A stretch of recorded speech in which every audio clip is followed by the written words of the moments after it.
आगामी 2025मध्ये महाराष्ट्र ड्रायव्हिंग टेस्टसाठी परिपूर्ण प्रयत्न आहेत।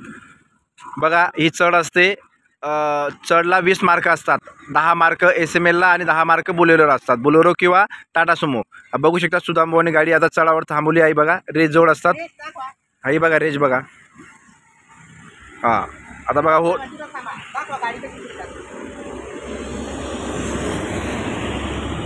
हे बघा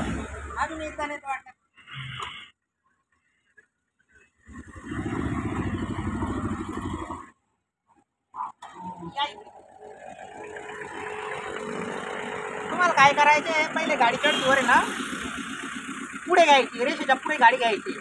कधी कधी काय होतं, तुम्ही काय करता रेषेच्या मागेच गाडी थांबवून घेता, परत तिथून तुम्हाला गाडी पुढे नेताना तुम्ही बंद पाडू शकता, त्या ठिकाणी तुमची खूप मार्क जातात।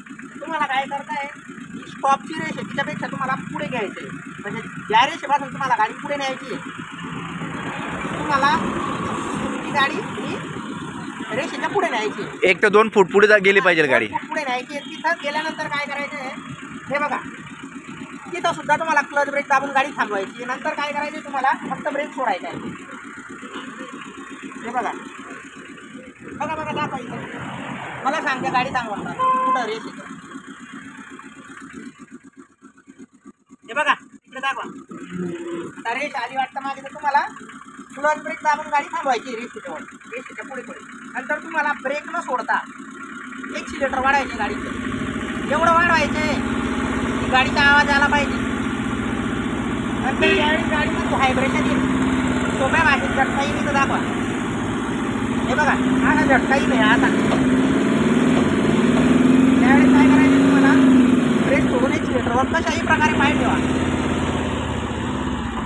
1 इंच सुद्धा गाडी हलणार नाही, 1 इंच सुद्धा गाडी हलणार नाही। आणि विशेष म्हणजे बोलेरोला 10 मार्क आहेत चढावर आणि SML गाडीला 10 मार्क आहेत, म्हणजे आणि तुमची पोलीस चालकची ट्रायल आहे ती पासिंग 20 मार्कांची आहे।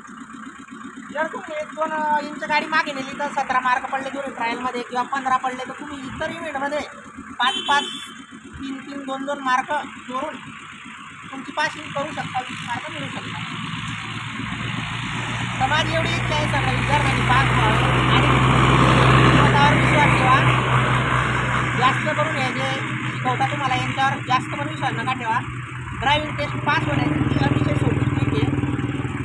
आणि ही जर का शिंजपत तुम्हाला, तर तुमच्या गाडीमध्ये ज्यावेळेस व्हायब्रेशन येतं क्लच सोडताना, त्यावेळेस त्या ठिकाणी क्लच स्टेबल करून सोडा, एक्सिलेटर त्या गाडी पुढे जाईल, थोडीफार मागे पण आली तुम्ही बाकीच्या इव्हेंटमध्ये मार्क घेऊ शकता आणि ड्रायव्हिंग चालकच्या लेखी परीक्षेसाठी पात्र होऊ शकता।